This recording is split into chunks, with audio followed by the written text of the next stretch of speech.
Christmas. Ba-ba-da-ba-ba-ba, Happy Christmas. Woohoo!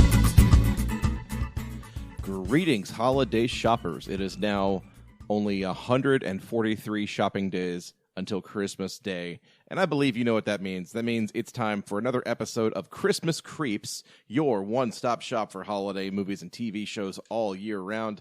Hi, my name is Joseph Wade. I will be your co-host for this evening. Here with me tonight, as always, is my co-host, Johnny Five, the human robot. John, what's going on? Not a whole damn lot. We kind of sort of missed Christmas in July, and I don't know that. It's fine. I don't know. I always associate Christmas in July as being like something you do on July 25th. And just like with regular Christmas season, people have stretched that out to being, oh, it's July now. We have to celebrate Christmas in July. Wait, is this an actual thing that people do? Oh, yeah. Oh, yeah. I don't like people. So, I mean, if you listen to us for any length of time, you know what we do. We don't do Christmas in July. We do July at Christmas. So we have to wait basically until Christmas to get our patriotic fix in. So now that it's August, though, we can kind of skip over the whole Christmas in July thing and just get back to the show proper. With an episode that we've really been trying to do for at least a couple of years at this point, and now seemed like a pretty good time to do it. This is a stocking stuffer where we discuss a Christmas episode of a particular TV show. And since you're listening to this podcast and you can, see the title of the episode, you know what we're doing. We're talking about the Batman animated series episode Christmas with the Joker tonight, which was the second produced episode, but it aired way deep in the run of the show, like I think 38th or 40th. Because of the way this show was produced, like they ran it on like daytime TV, like in like the WB like cartoon block. So a new episode would air every day basically for a couple of months until they ran out of episodes. Yeah, I'm looking at the list of original air dates, and it just doesn't make any sense. It really doesn't. And then when you look at the list of the episodes as they appear on like the DVDs, it's just nonsensical. So for all intents and purposes, this was basically our introduction to the Joker, except not really, because by the time they aired this episode, he had appeared like 5 or 6 times by that point. But I think this is as good an introduction to the character of the Joker as you're ever going to get. And one thing that I like about the Batman animated series is that it doesn't really waste a whole lot of time on stuff like origin stories and introductions and things. It just jumps straight into it. Refreshingly, it assumes that you know who the hell Batman is. For once, finally. The Batman cartoon, like everything else in the Batman sort of oeuvre, eventually does get around to discussing like where Batman came from and why Bruce Wayne became Batman. But, it just assumes you know what Batman is because you're watching a Batman show. And so here we are talking about the Christmas episode. This is the first of 2 Christmas episodes that this show produced. The second one came way later in the 3rd season, which is technically still part of the same show, but was a completely different like production, like 3 or 4 years after the main show ended. So you could consider this the only Batman Christmas episode. Or you could say, this is the first of 2, whichever. We'll get to that one holiday nights at some other point. So, John, are you familiar with this episode at all? Is this one you've been... I've seen this plenty of times back in the proverbial day. The thing that surprised me was I had a vague recollection of Batman the Animated Series starting out with just Batman and then introducing Robin with like an intro episode about halfway through. But that's obviously not the case. Robin's just there. Yeah, like they always intended for Robin to be in the show. But see, I don't know, because now that we're looking at the production, release order, I don't know if that was the case or not. That really muddies the water. Well, when I'm looking at the list, there are a couple of episodes that have flashbacks to Robin's origin story, but that's all they do. Looking at the list of episodes and then just doing a Control F on Robin, his name pops up a few times early on, but then they do start to integrate him later on much more into the series. But this is like, oh yeah, Robin's been a part of the show since the beginning, basically. So the plot of this episode is very straightforward, very basic. Essentially, it's Christmas Eve in Gotham City, and Robin wants to stay in and have a nice Christmas dinner, but Batman is not so sure that the Joker isn't going to try and start something, because the Joker in the very first scene is seen fleeing Arkham Asylum, escaping on a giant rocket Christmas tree as he sings famously Jingle Bells, Batman Smells. So Robin and Batman make a deal. If they go out and they patrol the city and find nothing, they will go back, have a nice Christmas dinner, and watch It's a Wonderful Life, which Bruce, as it turns out, has never seen. As they sit down to watch It's a Wonderful Life, having patrolled the city and found nothing, instead they discover that the Joker has hijacked Gotham's airwaves and is threatening to kill Commissioner Gordon and Harvey Bullock and a third character, I believe it's Barbara Gordon, unless Batman can find them and rescue them before midnight tonight, as it were. So Batman and Robin have to then run out and solve some of the Joker's riddles and foil some of his plots, and in doing so, defeat the Joker and can go home to have a lovely, Merry Christmas. I just ran through the plot in a very short time, but I don't know. This is an interesting episode, though, for a couple of reasons. John, you told me earlier you had a few questions about this episode. Yeah, it might just be like just failing memory, as I just slip into dementia, I guess. The first one was being I didn't realize that Robin showed up at the beginning of the episode, or beginning of the series, I mean. I thought he was introduced later on, and that was part of the impetus of the change from Batman the Animated Series to The Adventures of Batman and Robin. But no, that was more just like a Slimer and the Real Ghostbusters type of change, I guess. Yeah, I think it became The Adventures of Batman and Robin in the second season, but Robin was always there. Oh, according to Wikipedia, we are a little wrong. That was not the female captive that we both, I think, assumed was just Barbara Gordon. Was in fact Summer Gleason, which is a character invented for the TV show. Oh, the reporter character. Okay, that makes sense. But yeah, I just assumed it was Barbara Gordon. Yeah, because why wouldn't it be? Yeah. Well, and then the Joker refers to them as the what he refers to them as the lawful family or the law family. So I just assumed it was Barbara Gordon. Yeah, same here. Well, oh well. I mean, at first I kind of just assumed it was Renee Montoya. I was like, no, she actually has dark hair. And then Bullock, of course, you can't mistake Bullock. Yeah. So the other thing about this episode that I wanted to touch on was the fact that the Joker sings Jingle Bells, Batman Smells, which I had asked you before the show if this was the originator of that sort of parody tune, because I remember that very well from my childhood, singing that song. And yeah, my response was no, it is at least as old as the first episode of The Simpsons. Right, yeah, because Bart does sing that at one point in the episode, because he's Bart Simpson. So then, of course, we had to go online and do some research, and thankfully, other people have done that research for us, so we don't have to dig too deeply, but we can at least present you with their findings. And there is a great. Here's a sentence I never thought I would say. There's a great Cracked article about this. It must be at least 10 years old if it's a Cracked article that's actually worth reading. That's true, yeah.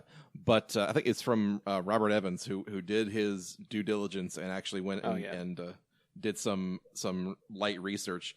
And what the answer he came up with was basically that this song, Jingle Bells, Batman Smells, was popularized by the 60s TV show, basically because kids who were watching the 60s TV show liked to also sing parody lyrics to Jingle Bells, and once the two met, and then Army brats from the California area started getting shipped overseas and around the country, it just sort of permeated the culture the way a lot of 1960s shit tends to do.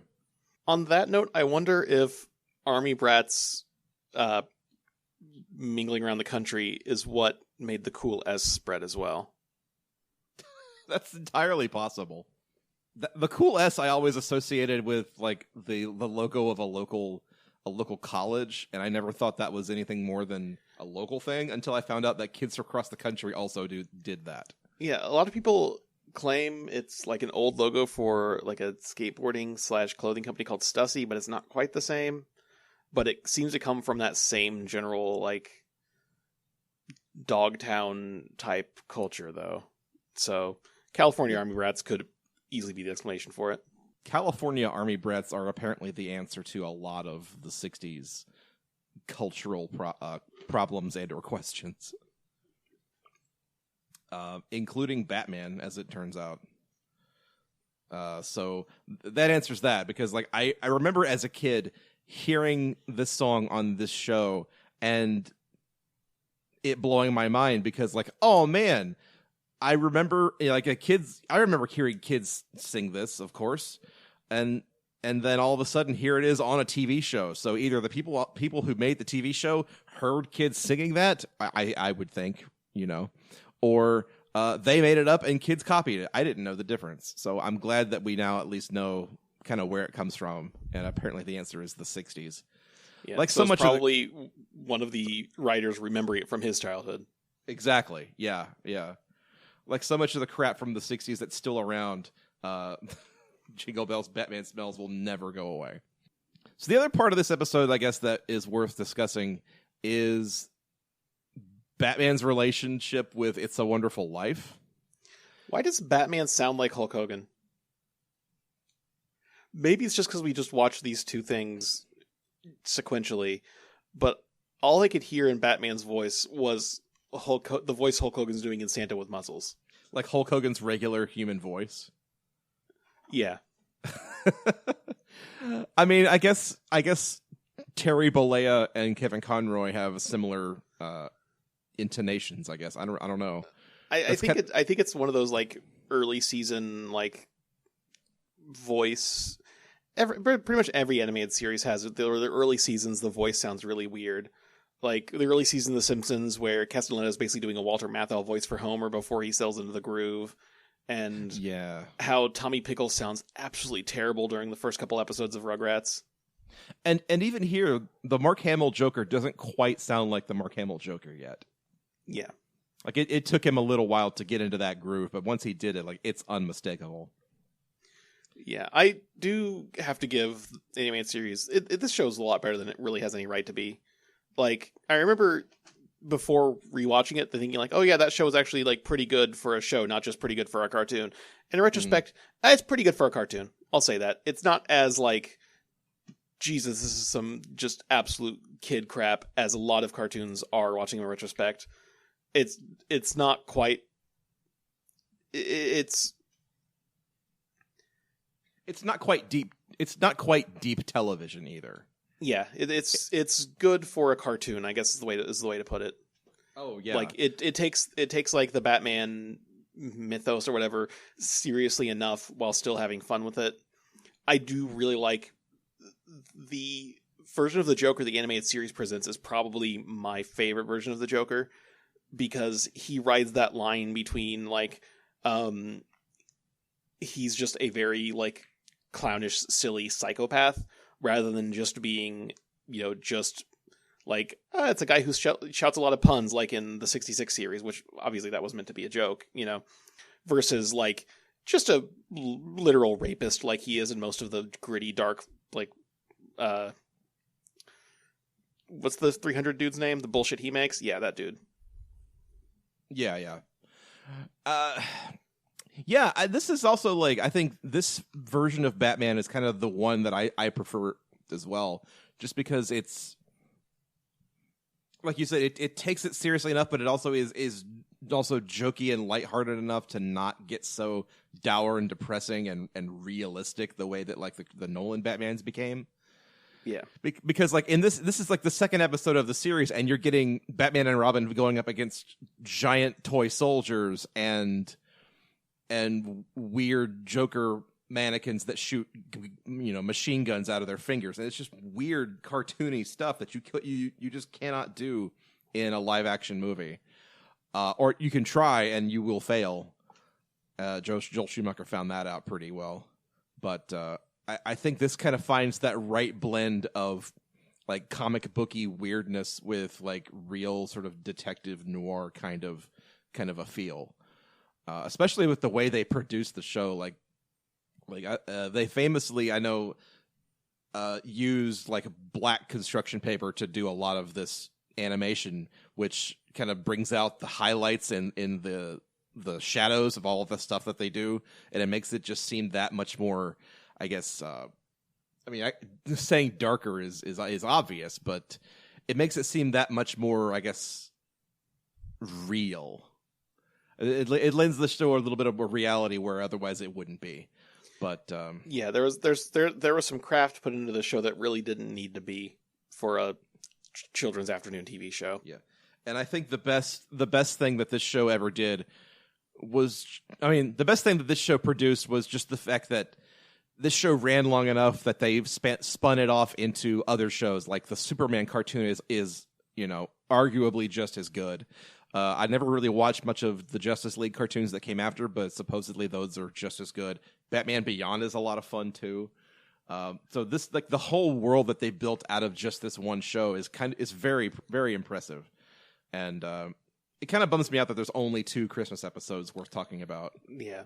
I'd say this this series is probably an early kind of progenitor of the idea that you don't have to talk down to kids. Because a lot of media for kids really has that problem. And I think it's one of the reasons why The Phantom Menace was such a disaster.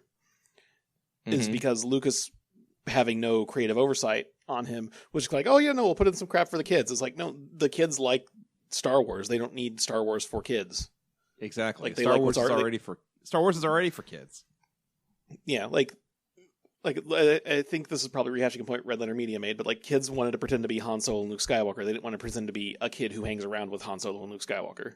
Exactly. And this episode gets it. Like, Robin is incredibly competent and actually like helps Batman. He's not just there tagging along, being like he's not basically being Snarf. Yeah, he's not following along with Batman going, "Teach me, Batman, teach me." Like, he's already a fully integrated part of that world.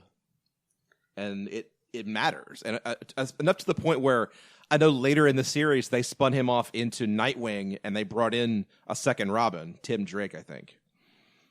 So like even then they kind of knew what they had, and they knew how to sort of build it out and progress it in a way that a lot of cartoons, I guess, just don't. And then also I have to say, like, I haven't watched much of the animated like superhero stuff since this, because I grew up and I just didn't, but I still come back to this because I remember enjoying it as a kid, and I still enjoy it because it's still a good show worth watching. It stands up in a way a lot of stuff doesn't. I mean, some stuff from when we were the age appropriate for it, it's just really riding on nostalgia. Like, Doug is not good. We just like referencing Doug because of nostalgia, but like this, I think, has a little bit more to it. Mm-hmm. I mean, there's at least like the artistic cachet that it brings. So you can at least appreciate it as a visual piece of storytelling rather than just like, oh, I like Batman, and that's valid too. You're allowed to like Batman, but Batman, you're allowed to like some Batman. Which, speaking of that, I want to ask you this one question: What do you think about? Do you think Bruce Wayne liked "It's a Wonderful Life"? That's a very good question, because at the beginning, he said that he had always just written it off because it's just like, oh, that title's so misleading. He said I couldn't get past the title. But I guess we're going to have to talk about "It's a Wonderful Life," which is something we kind of always dance around on the show. We never actually dedicated a whole episode to, but it's one of those things like we just kind of assume. Well, "It's a Wonderful Life" doesn't even dedicate a whole movie to Christmas, so. That's true. But it's also like one of those things we just kind of assume everyone is familiar with. So we don't see much need reason to do a whole show about it, but maybe one day we will. So basically, at the end of the episode, the Joker has been captured and sent back to Arkham, and the very last shot is Bruce Wayne and Dick Grayson watching the end of It's a Wonderful Life. And Dick says, it is a wonderful life. And then Bruce Wayne goes, it does have its moments, as the bells are ringing at the end. And then it cuts to, some bells ringing outside of Arkham Asylum as a reference to the end of the movie. And it makes me think, like, as depressing and dark as a lot of It's a Wonderful Life is, and as so much of that movie is about sort of how a community can rally around itself and sort of fight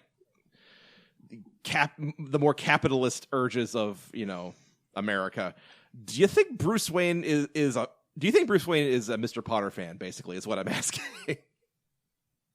I want to know if Bruce Wayne looked at George Bailey and said, "Fuck that guy, Mr. Potter all the way." No. Well, maybe again. What the fuck is that dude's name? Frank something or other. The dude who makes the bad Batman. The dude who makes the bad the Batman. The 300 asshole. Zack Snyder? No, the 300 comic asshole. Oh, Frank Miller. Yes, Frank Miller's Batman is definitely 100% a Potter fan. But I think anybody who's not already just an asshole writing Batman gives him a little bit more nuance. Because Batman is a very hard character in a lot of ways to write, in my opinion, because it's just a rich guy who beats people up with the power of how rich he is. Exactly. And that's a hard thing to sell, but... And also in the world of Batman, a lot of the villains are villains because of things that Bruce Wayne, the rich asshole, has done to them.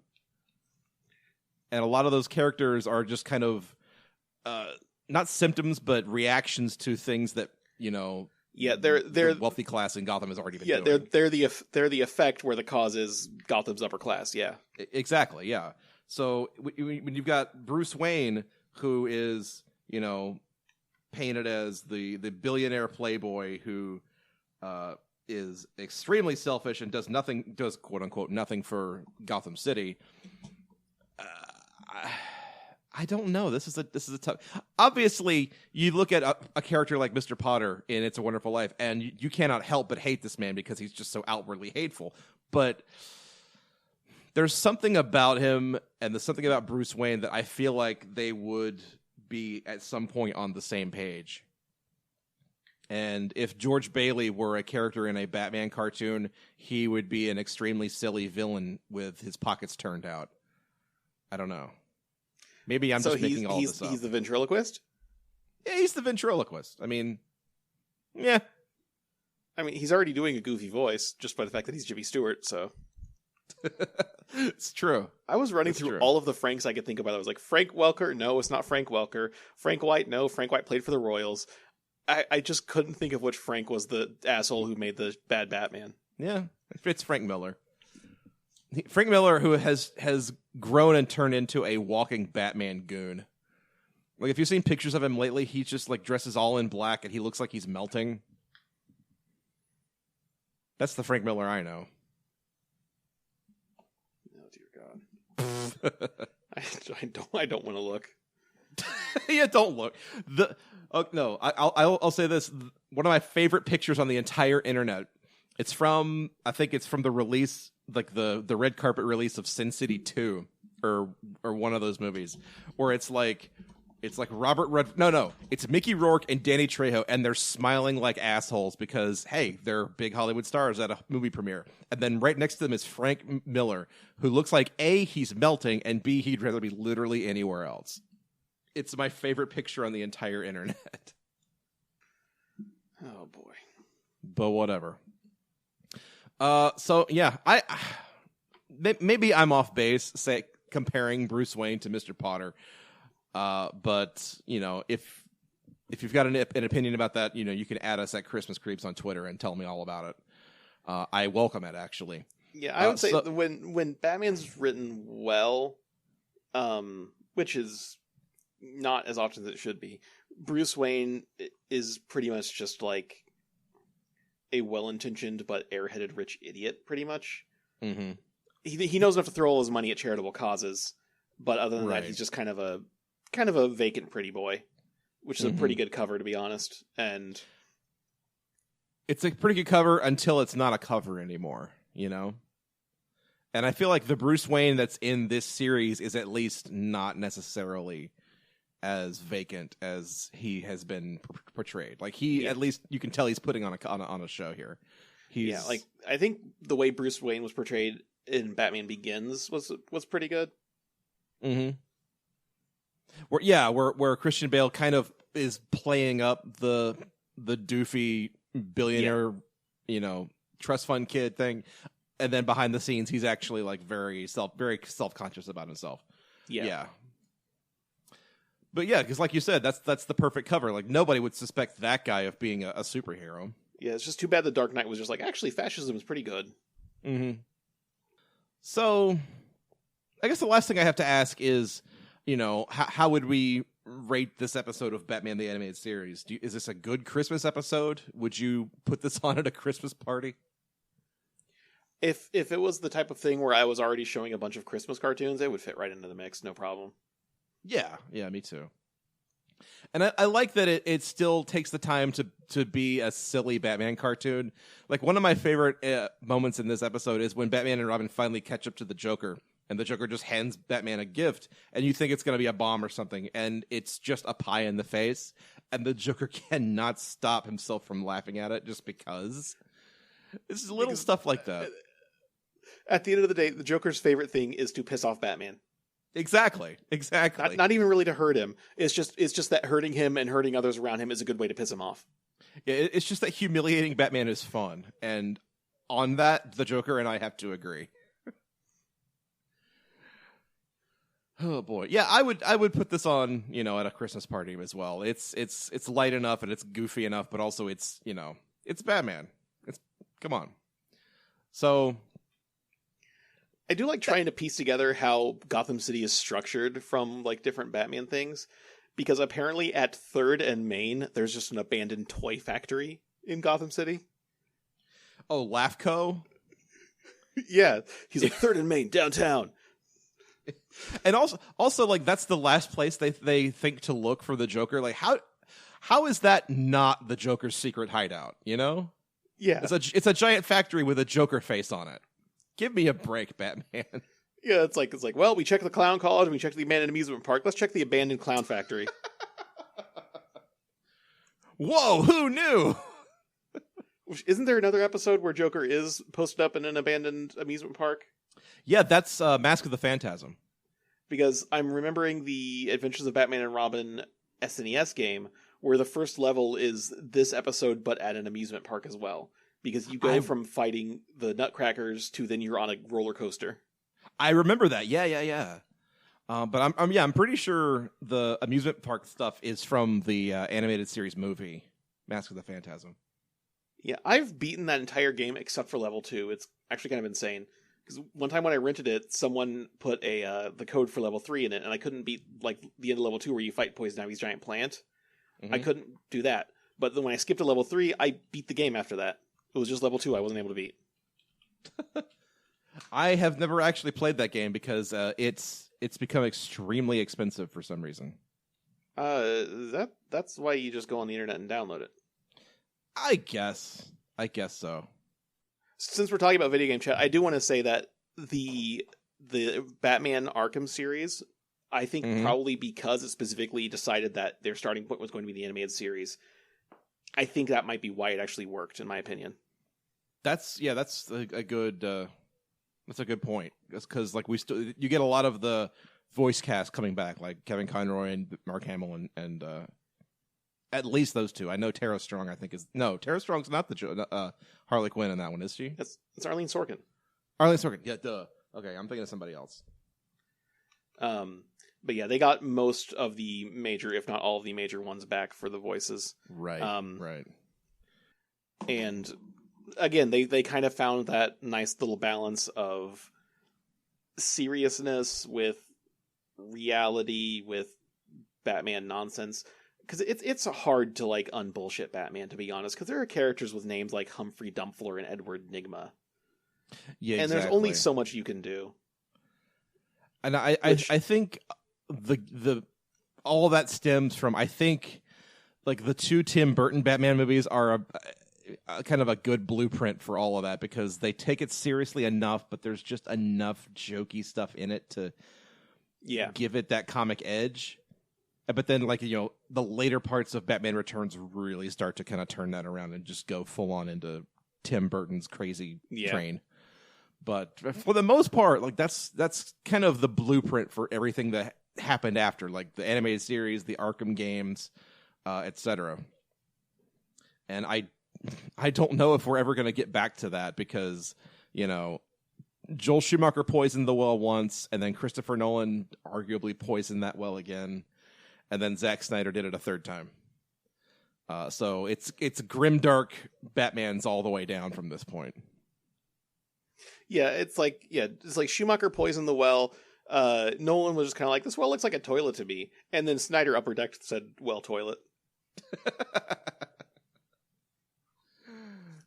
Oh my god, that's about as good an analogy as I can imagine. Yeah, Batman and Christmas seem to kind of go together in a way that nobody really explains sometimes, because Arkham Origins, the video game, is at Christmas. Batman Returns is at Christmas. Like, there's a couple of Batman Christmas episodes, and it just feels right for reasons you can't really like articulate too well. And I think it just falls into that Shane Black hole of just kind of like, Christmas is a good style choice. Yeah, and a lot of the Batman Christmas stuff that I've encountered has the same kind of look and feel as that I associate with like SNL Christmas episodes. Like when you see the title cards where it's snowing at Rockefeller Center, and you just kind of get the downtown Manhattan kind of look and feel with all the snow falling and the Christmas lights glowing. It's just a really great image, just the city at Christmas time. And then I think Batman, if nothing else, Batman is really good at glorifying like the city at nighttime. Yeah. And so I think just adding Christmas to that is just a no-brainer. Like, it now just plain works. Rockefeller Center, it makes sense. Like the Schumacher like art direction for what Gotham City looks like. It basically just like, what if the statue at Rockefeller Center was 400 feet tall? And that's Batman Forever's Gotham City. Yeah, pretty much. Yeah. And then also the mistake they made, though, and I say that as a person who actually likes Batman Forever, the mistake they made with that is that they then decided to soak it in like neon green and pink and like all these weird garish colors that just don't really work together. Like it doesn't say Batman to me, like the way that like episodes like this and then Batman Returns say Batman to me. Yeah, I mean, I guess what it boils down to is the best interpretation of Batman has still been this cartoon. Yeah, and you know, this isn't even like the best episode of the show, though people might argue it. Oh yeah. So, yeah, we'll definitely swing back around at some point and talk about Holiday Nights, because there's probably a little bit more to chew on with that episode, because that's kind of more of a vignette sort of type episode where there's like 3 or 4 different stories you can talk about, and you get different flavors of Gotham at Christmas time. So we'll get around to that at some point, but you know, we wanted to at least bring you something now that it's August and now that Christmas in July is out of the way. So we're going to start ramping back up to the holiday season, because, you know, it starts now. I just noticed there are the pumpkin pie M&Ms are back in the stores. So. Speaking of which, why I have a question. I guess my question going to be: is Sheetz just having all of its Halloween candy out early, or did they just never stop having it and I didn't notice? Because I think it's actually the latter case. You know, that wouldn't really surprise me, but I do know that they kept a lot of their Easter candy in the stores for a lot longer than they should have. So either the Easter candy didn't sell, and once it sold out, that's when they put out the Christmas Halloween stuff, or they just have a really lax policy on when to put out their new candy. I don't know. Because so it's the first week of August right now, just about. Yes. Very early into August. And last week, this time, I saw the like Reese's bat-shaped things and the candy corn M&Ms and stuff like that at a Sheetz. Oh, yeah. And I'm wondering, are these leftovers or are these early birds? And I could believe either way. Yeah, we're right at that sweet spot where it really could be either one. But I also know that, like, I was at Target earlier today, and they're already starting to clear out the back to school stuff so they can get the Halloween space ready. So it's coming. It hasn't even started yet. I know. The creep is real, and it's baffling. Yeah, I guess it's like when I went to Walmart on Christmas Eve one night for something, they were already putting up Valentine's Day candy. Oh, I believe it. 100%. I mean, we're on a show that talks about Christmas all year round, but like this is like offensive even to us, I think.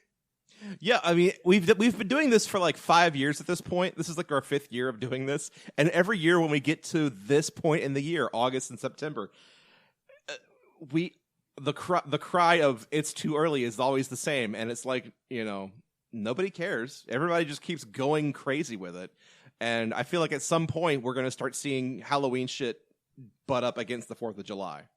It's gonna happen. Yeah, I mean, I'll just go ahead and make a proclamation here. Hey, everybody, if you're the type of person that's left your Christmas decorations up until July and now it's August, you can go ahead and keep them up. I mean, you're just going to put them back up in a couple months anyway. Yeah, don't hurt yourselves. You're just making more work for yourselves by doing that. There is on the one highway that you and I drive to work in the morning or back to forth because we go opposite directions.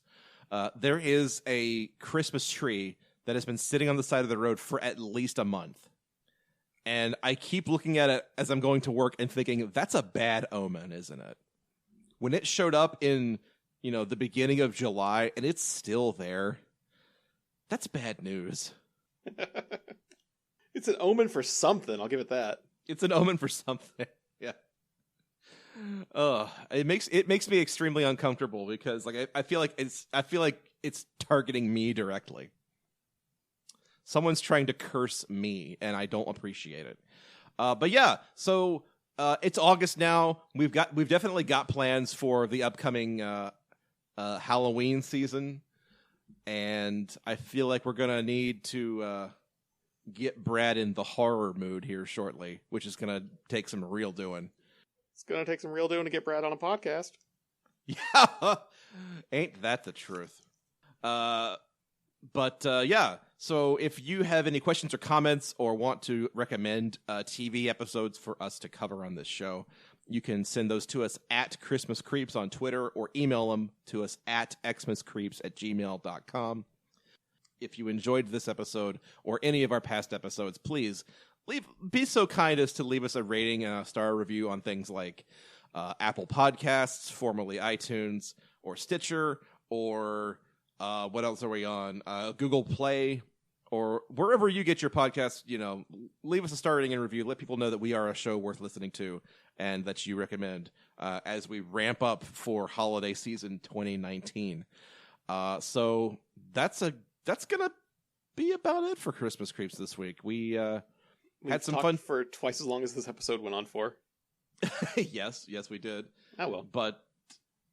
That's okay. We it's been a while since we've talked to you, so I think we've made up for lost time. But we will be back as soon as humanly possible with another episode. Do we want to tease anything for the next episode, or are we just gonna? We had a couple terrible ideas. We just throw those ideas out. I'm gonna go ahead and put my foot down right now and say that September next month on Christmas Creeps, we are putting on Vince Vaughn-a-thon. We're going to be watching Four Christmases and Fred Claus. Finally, it's a thing we've been kind of holding over our own heads for far too long, and it's time to just pull that Band-Aid off. I mixed my metaphors there, and I don't apologize. I'm still holding out hope that we can also do Clarksgiving this year. I am 100% all for Clarksgiving. It's going to be great because there's a new Black Christmas coming out, and I would love to be able to talk about that. And also the original. And hey, maybe the other remake as well. Who knows? We'll see. But there's plenty of stuff for us to do in the coming months, and I cannot wait to foist it on an uncaring public. That's not true. Y'all love us, and you know it. So for Christmas Creeps, I am Joseph Wade. I'm Johnny Five, the human robot. And that's it, folks. Happy back to school time. Happy Christmas. Happy Christmas. Happy Christmas. You guys. Yeah. Crashing through the roof in a one-horse open tree. Busting out I go, laughing all the way.